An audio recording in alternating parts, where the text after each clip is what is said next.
এই মব যারা করেছিলেন, যারা একে ব্যবহার করে শক্তি প্রদর্শন করেছেন, ফায়দা লুটেছেন, তারা কিন্তু একে আর কন্ট্রোল করতে পারছেন না।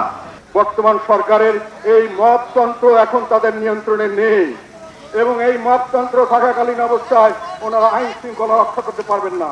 আইন শৃঙ্খলা রক্ষা করতে না পারার কারণে দেশে বেকার সমস্যা বাড়ছে। মিল ফ্যাক্টরিকে ভেঙে বন্ধ করে দেওয়া হয়েছে, 3 লক্ষের বেশি লোক বেকার হয়েছে কয়েকদিনের মধ্যে। এখন প্রতিদিন কোন রকম নতুন ইনভেস্টমেন্ট আসছে না, যেগুলো বলা হচ্ছে আসছে, এগুলো সমস্ত মিথ্যা কথা। আমি জানি কোন দেশি এবং বিদেশি কোন দেশি লোকে বলে বিদেশিরা কি আসবে, আমরা কি ইনভেস্ট করবো? ইনভেস্টমেন্ট নাই, কোন ডেভেলপমেন্ট ওয়ার্ক নাই। তখন আপনার এই যে লোকগুলি এর সঙ্গে জড়িত তারা সবাই বেকার, বেকারের সংখ্যা বাড়ছে আর বাড়ছে, জিনিসপত্রের দাম বাড়ছে, অভুক্ত মানুষের সংখ্যা বাড়ছে, সঙ্গে সঙ্গে আমাদের আইন শৃঙ্খলার অবনতি হবে, এটাই তো স্বাভাবিক। এবং তারা চুরি ডাকাতি করার চেষ্টা করবে, যে কোনো ভাবে যে কোনো লোককে একটা বিবাদের দোষারক্ষা দিয়ে তার জমি জমা দখল করবে, তার ব্যবসা বাণিজ্য লুটপাট করবে, এটাই তো করবে এবং এটাই হচ্ছে এবং এইটাই তো বর্তমান সরকার বিভিন্নভাবে তাদেরকে মদত দিয়েছে, না যে বিভিন্ন অভিযোগ আছে এবং তারা তাকে দায় মুক্তি দিয়েছে। এখন তারা নিয়ন্ত্রণ করতে পারছেন না।